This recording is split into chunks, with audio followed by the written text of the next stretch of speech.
Well, hello and welcome to Newsround, a recap of stories amid headlines during the week. Coming up, as the Osun governorship election approaches, EFCC freezes state statutory account over alleged mismanagement of 11 billion naira in ecology, intervention and fact funds, sparking a showdown between the federal government and Osun State. And after over 6 months in captivity, rescued war victims return to Ilorin as the Kwara governor pledges to strengthen security across the state.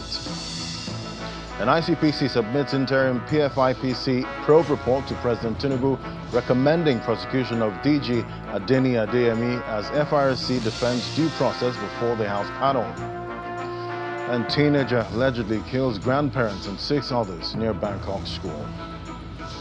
Well, that's News Round in view. We'll begin now with the submission of an interim report to President Bola Ahmed Tinubu on Thursday by the Independent Corrupt Practices and Other Related Offences Commission on its investigation into the alleged fictitious Presidential Foreign Investment Promotion Council, that's the PFIPC. The report recommends that the controversial Director General, Mr. Adeyemi, be prosecuted. And the ICPC also recommends the imposition of administrative sanctions on public officers whose acts of omission and negligence facilitated the illegal operation of the agency. It had all the makings of a political thriller. Allegations of bribery and forgery, whispers of a fake agency with an office tucked inside the Federal Secretariat, even a suspicious budgetary allocation. The revelations ignited a storm, sparking fierce debate across the country and leaving citizens questioning how deep the rot might run. On July the 7th, President Bola Tinubu ordered the Independent Corrupt Practices and Other Related Offences Commission to carry out a thorough investigation into what he termed a fictitious Presidential Foreign Intervention Promotion Council within 30 days. Exactly 30 days later, the chairman of the commission is here to submit an interim report. He then briefs the press on their findings. We have discovered, and it has been established, that Adeyemi Matthew was never appointed by the federal government or any authority of government. Then the Presidential Foreign Investment Promotion Council was never established by any law or executive order or other valid instrument of government.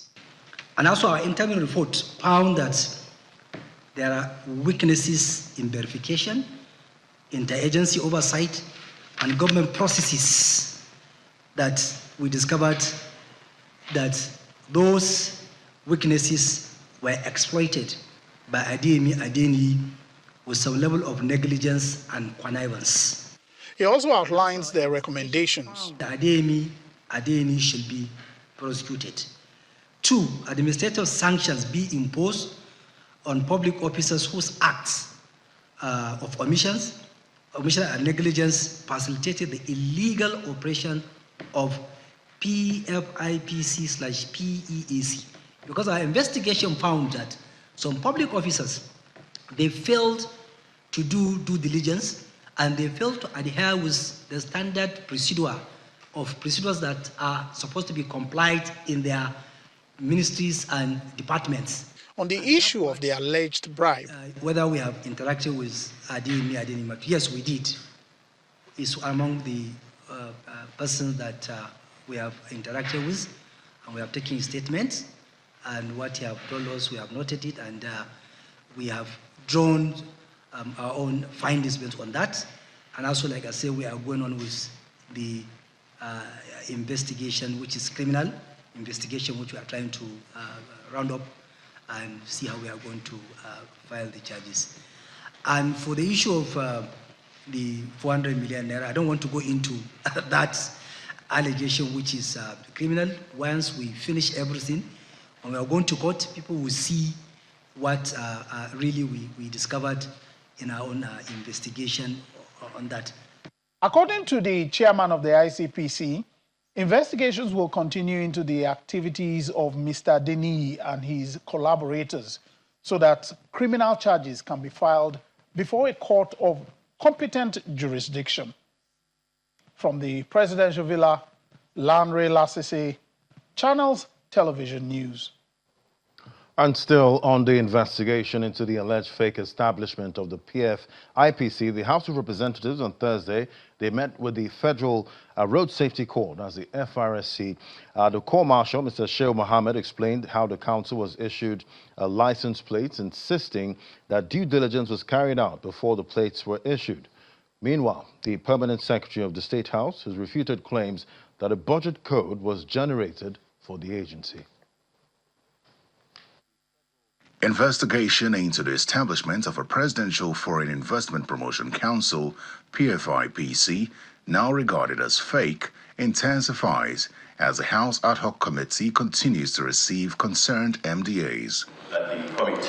The session begins with the representative of the Permanent Secretary of the State House responding to public concerns around the generation of a budget code for the alleged fake council, PFIPC. I want to make categorically clear that we did not send any correspondence nor any request to the Office of Accountant General in respect of this council. We don't even know anything about this council. We never heard about this council until we started seeing it in the media, on the news.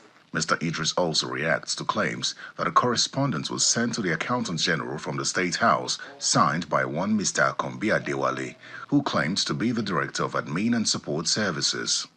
In State House, there is no any department that is named Directorate of Administration and Support Services. Well, I've never had that. It's only Department of Administration. And this Akombi Adewale has never, ever been a Director of Administration in State House.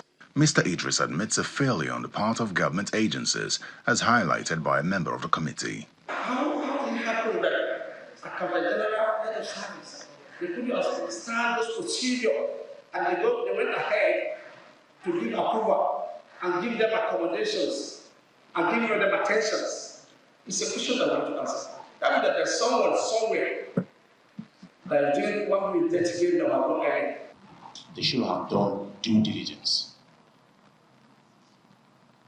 At least, if they don't want to write or document it, they can make a call, they can visit the State House, they can come to see the Permanent Secretary and say, can you please confirm for us if these letters are from here? But that never happened. The committee then turns to the Federal Road Safety Corps, with the Corps Marshal in attendance. His presence is to respond to allegations from a businessman who appeared before the committee the previous day, stating that he was picked up from the airport with PFIPC official vehicles with federal government number plates. The Corps visited the official website indicated in the correspondence. The website bore a federal government domain and contained information consistent with that of a legitimate federal government institution, including the names of prominent public office holders as members of its governing board or council. The chairman of the committee, however, picks holes in the documents before him. Mandates that have no security feature. 1. Vision and mission, including the composition of the board that have Mr. President as a member. Between you and your last staff, does this look normal to you? I need yes or no. No. The hearing is adjourned as the committee looks to hold an expanded session next week to determine where and how the failure of government offices birthed the fake council. Terry Ikumi, Channels Television News. And moving away from that to another top story. A tension played out on the streets of Lagos and Abuja on Wednesday as members of the Take It Back movement renewed their demands for change, even as supporters of the federal government staged a counter-protest backing the current administration. Although the police were deployed to both cities to keep the peace, in Lagos, the protesters were dispersed with tear gas.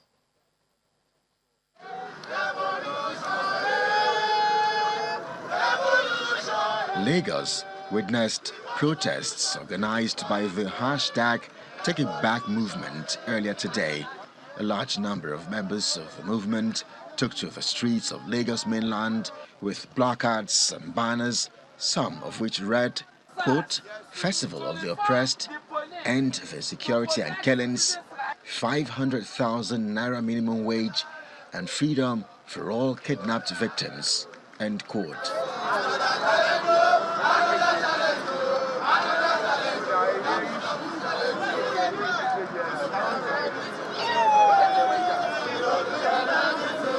As the protesters continued their march, the police arrived moments later and dispersed the crowd, according to them, to stop the demonstration from degenerating into violence.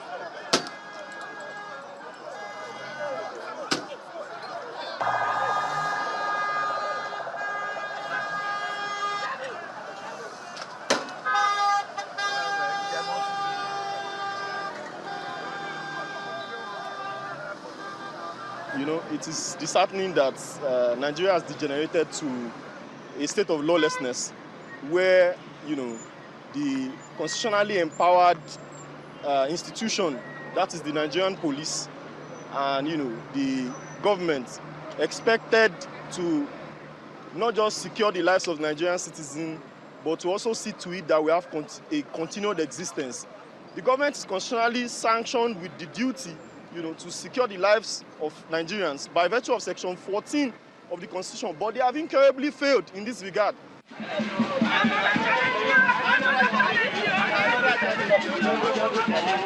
In the FCT, the same group of the hashtag Take It Back movement gather at the Bega area of central Abuja for a similar purpose.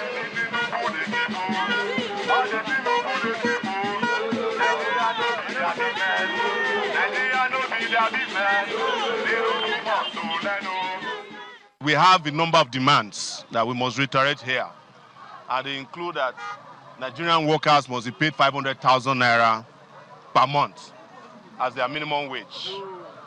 We have also asked that they release Nnamdi Kanu from unjust and unlawful detention, that they discontinue all forms of trial, whether it's cyber crime, treason trials against activists and Nigerians who are raising up their voice against bad governance in this country. But in a counter-protest in Lagos and Abuja, a group of youths said to be members of civil society also staged their protest in support of the ruling government. Some placards read, quote, "Allow Mr. President implement the minimum wage that he approved. FCT youths support President Tinubu for a second tenure.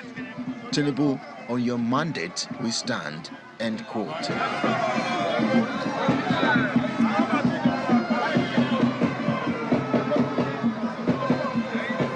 It does appear that the hashtag Take It Back movement has chosen August 5 as a day of protests against what the group terms bad governance.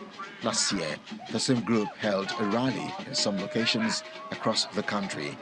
For the group, their expectation is that authorities attend to the demands of the leaders of the hashtag Take It Back movement. And still ahead, we'll look at other top stories in the week, including the Osun State account freeze. That's in a moment. You stay with us.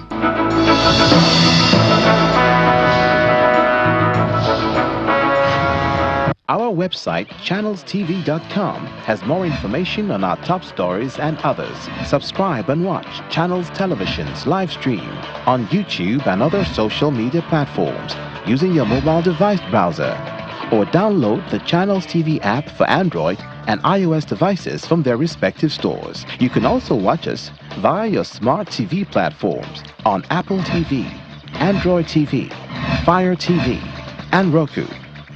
Channels Television, ubiquitous.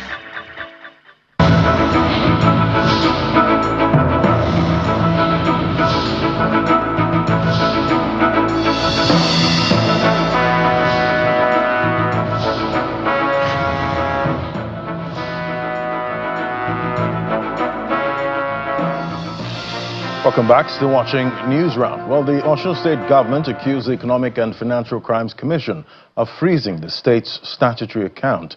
Governor Ademola Adeleke made this disclosure on Wednesday while addressing journalists on the development of the government house in Osogbo.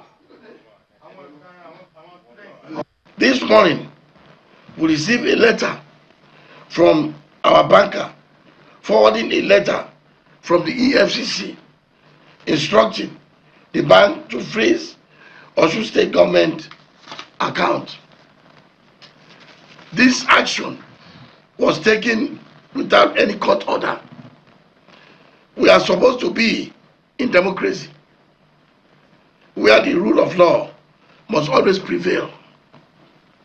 We will therefore not accept any situation where we have federal agencies trample on the constitutional right of subnational governments. This is a threat to democracy. If we all keep quiet and allow this illegality, very soon, whatever is left of our democracy will be fully eroded. All I ask is for the EFC chairman to explain to the good people of Osun State and to the Nigerians in general why he froze Osun State government account and show proof to support whatever reason he presents. And the State Commissioner for Finance also made some revelations concerning the state of the account belonging to the government. I want to put in proper perspective that the re-election of Osun State governor is not being funded from the meager allocation that we use to maintain this class of people, but rather the good work of Mr. Governor is why the Osun State people are resolute to ensure that Mr. Governor comes back victorious by August 15. Oh, see, in reaction to that, the President directed the Economic and Financial Crimes Commission to immediately return to court and vacate the order freezing the Osun State government account on Thursday. In a statement, President Bola Tinubu said he was not embarrassed by the EFCC's anti-corruption mandate or the court order itself, but by the timing of the action coming just days before the Osun governorship election. And the Osun State Governor, Ademola Adeleke, on Thursday slammed a 2 billion naira suit on the Economic and Financial Crimes Commission over the unlawful freezing of the state's federal statutory allocation account.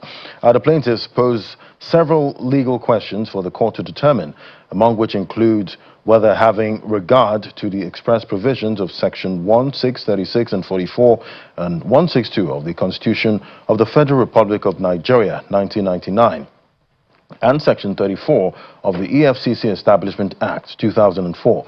The defendant possessed the lawful authority to freeze, post no debit order, or otherwise interfere with the Osun State statutory account maintained with First Bank without regard to due process of law. And to other matters now, cheery news came for the families of the 176 victims abducted during the February 3rd terrorist attack on Kwara and local communities in Kayama local government area of Kwara State as they regained their freedom on Wednesday.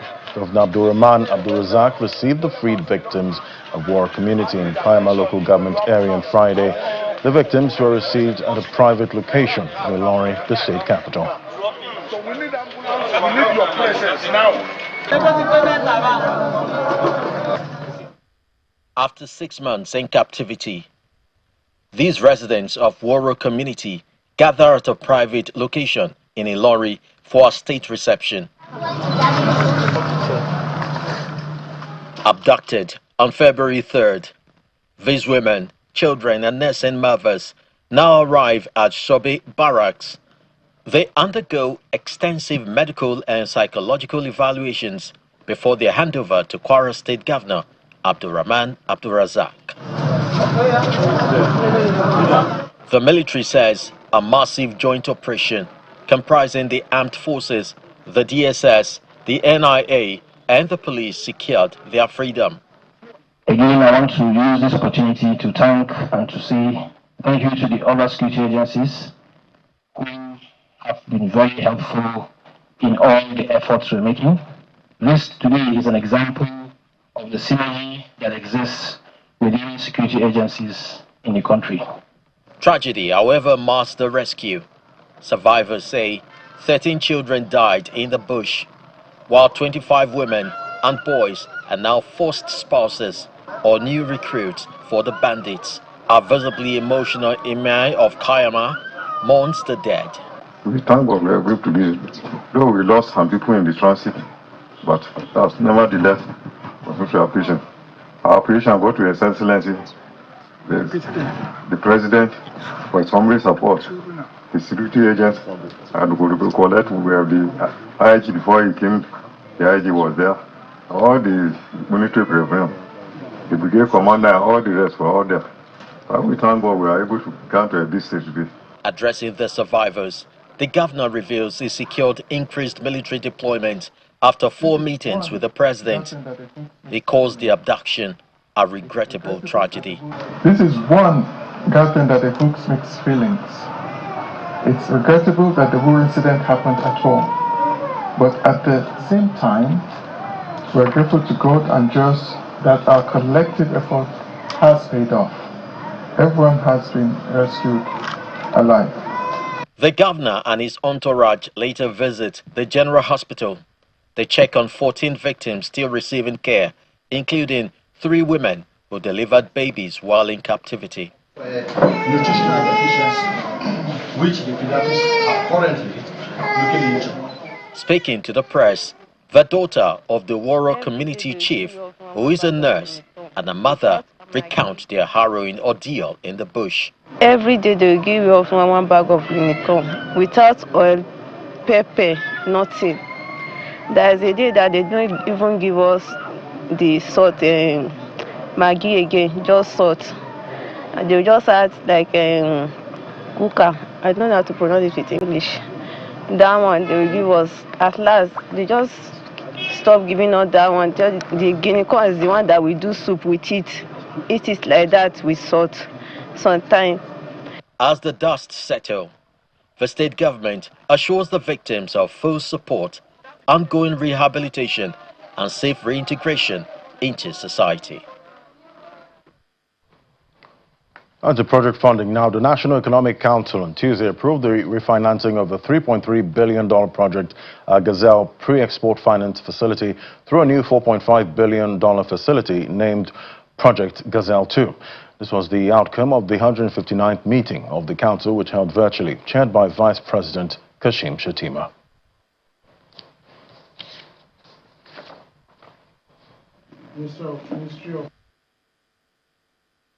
As many Nigerians would know already, the NNPC Limited entered into an arrangement under Project Gazelle for a $3.3 billion facility for which 90,000 barrels of crude oil per day was committed. Now what has happened is, in a way to find means of reducing the cost of those facilities, Project Gazelle 2 facility was presented to Council for approval, which would enable NNPCL to be able to embark on a $4.5 billion Project Gazelle 2 facility.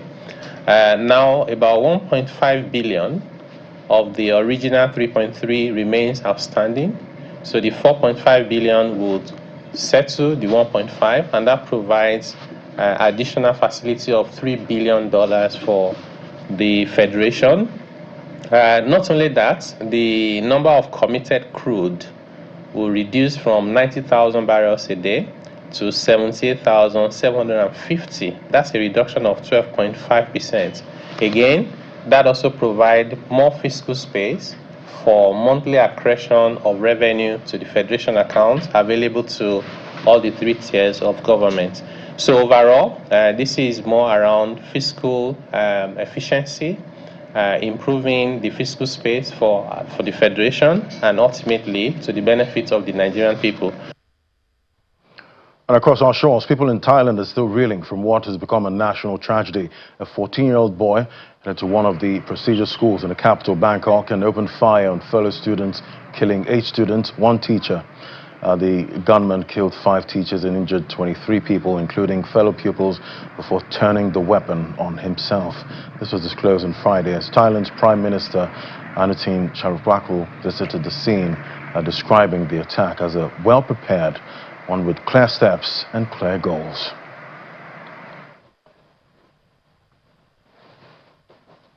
And those were the top stories for this week. Thank you for watching. I'm Ladi Williams. Bye for now.